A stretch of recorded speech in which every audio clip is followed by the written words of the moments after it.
Nobody seems to be concerned about where these people are going. Every year, church attendance is going down. They're coming, but they're also leaving. Something's happening. Something's going on. Something. We're talking thousands upon thousands. Is anybody even noticing that they left? What's happening to them? You have to care for the people that are coming in your door.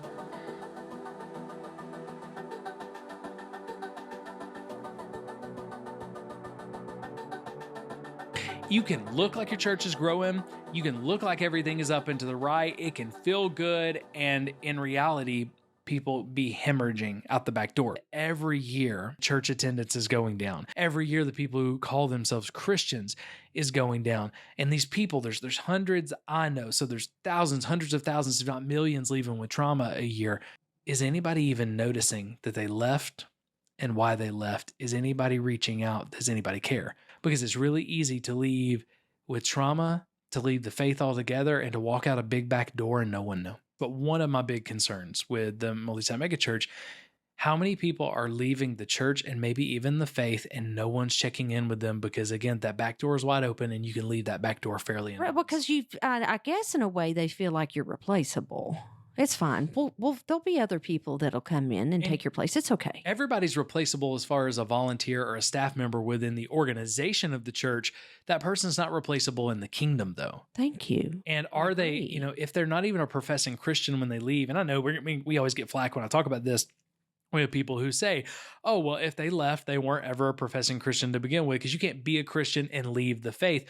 That's not the point.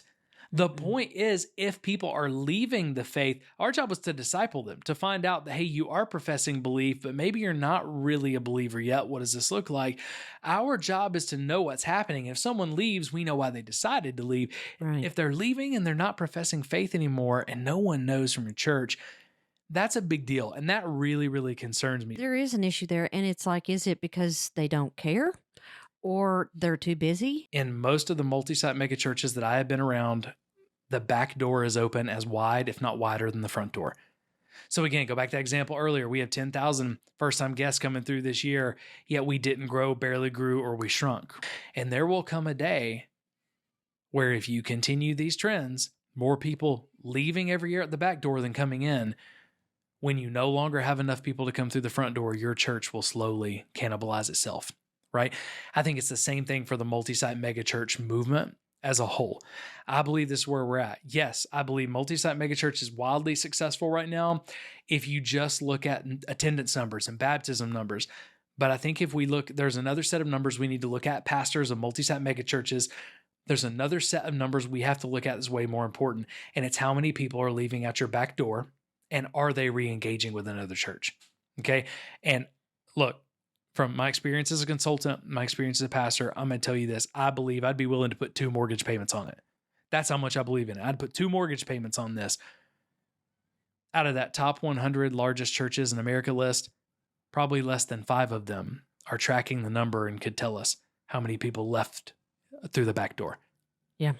And I agree. even less than them, perhaps none of them, could tell us whether those people who left re-engaged with another church or not. So, hey, attendance numbers are great, but attendance numbers don't tell the whole story. And if our back door of people leaving who are hurt and broken and traumatized is larger than our front door, there's a problem. So we talk about people leaving. Did anyone ever notice? Let's talk about a couple of specific churches, okay? There are a whole lot of churches who used to be on that top 100 list, used to be in the top 10, used to be, 20, 30,000 people who are now either off that list entirely or they're running 8, 7, 10. What happened? And I'm talking multiples, not just one. What happened to the 20,000 people that aren't at your church anymore? What happened to the 30,000 people, to the 15,000 people, to the 5,000 people that aren't at your church anymore? It's not just that you're farther down on the list. A lot of times they're farther down on the list because there was a moral failure or there was a scandal and the church didn't close, but something happened. What happened to the tens of thousands of people represented? That's a good question. Maybe hundreds of thousands if we put it all together, of people who are represented on that list who are no longer represented. Maybe they were represented in 2019 and they're not represented now, or they were represented in 21 but not in 22, or they were on 22 but they won't be on 23. We have to ask the question, what is happening to those people? We're talking thousands upon thousands. What's happening to them? I'm going to give you a couple of specific examples though. Have you ever heard of Next Level Church? They're in the Northeast. Josh Gagnon, really charismatic dude, was their pastor. Okay. They're one of probably the fastest growing, most healthy church in the Northeast, because as you get in the Northeast, you have less of a church demographic, right? Earlier this year, some stuff came out about financial scandals and different abuses, and it came out, and very quickly, in a matter of a couple of weeks, they folded. Josh Gagnon is no longer the pastor. He's no longer the pastor. The church is shut down. From my best guess from the numbers I can find, it looks like about 4,000 or so people were going to Next Level Church and one of their campuses every single week. Now, I'd heard Josh Gagnon, their pastor, I'd heard him on different podcasts. He talked about how, he would say, I never set out to build a big church. I set out to build a healthy church. And I just love that we have this healthy big church, right? Well, it turns out it's not healthy, but it is big. It falls, Vicki. They closed literally overnight. Where are those 4,000 people? Well, that's a great question. Does anybody know? Are other churches going after them? Do they have a list to give to other people? Here's who we were caring for, and now these are sheep without a shepherd. Okay? Think about this. Mars Hill. A lot of people are familiar with Mars Hill now. If you're not, you've been living under a rock, and I need you to go listen to the Rise and Fall of Mars Hill podcast so you know what we're talking about. Okay? But most people, whether you're a Christian or not, you're familiar with Mars Hill Church. Mark Driscoll, we talked about him on this podcast before. But again, years ago now, they were one of these first really big multi-site mega churches, blowing and going, fast growing in the Seattle area. Okay. They had huge scandal, abusive pastor. He gets removed. The churches have to close down in just a few months. They were averaging over 6,000 people a week. Over 6,000 people a week. They closed down. What happened to all those people? Between those two churches alone, the most conservative estimate that we have, that's 10,000 people. We don't know what happened to them. Yet 10,000 people in a faith community that just disappeared. Yet these churches would be the first to sing a song about leaving the 99. Well, they would have been before they closed down. That's what I'm saying. They, talk about how Jesus left the 99 for the one, but nobody seems to be concerned about where these people are going. You have to care for the people that are coming in your door, not just because they're coming in your door and they're giving you money and they're volunteering in your volunteer roles. Are you caring for those people? Because obviously they're coming, but they're also leaving.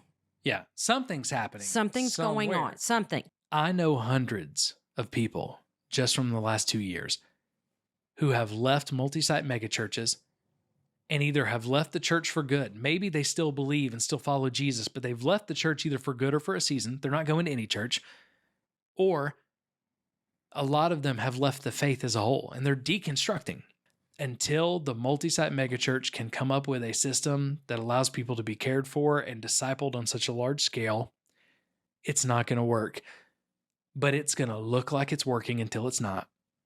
And here's my fear. If we don't do something, 20 to 30 years from now, we're going to look up and we're going to think the multi-site megachurch in America is successful as ever, until all of a sudden we notice more people are moving out the back door of the church in America as a whole than the front door.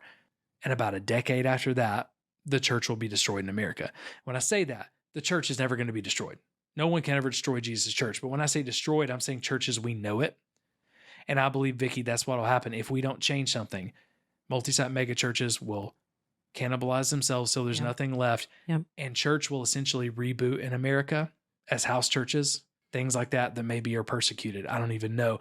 But I don't think we're headed in a good direction if we keep doing the same thing and we don't change anything. I think it's dangerous. Do I want multi-site mega churches to fold and fail? No. But we've got to talk about it. There's got to be a better way, because the trends and the numbers are not good. And pastor, no matter what size church, if you're watching this, no matter what size church you pastor, if you don't know the data on how many people are leaving out your back door and whether they're re-engaging with another church, you honestly need to probably stop counting all of those other things, because your first responsibility is to feed and care for the sheep that have been entrusted to you. So we'd love to hear from you. If you've left a church out the back door like that, you've left faith, or you've left the church and maybe you still love Jesus, but you're still following Jesus, but you're not going to a church and no one's reached out and checked out. I would love to know, because I'm legitimately wondering how many people this is happening to.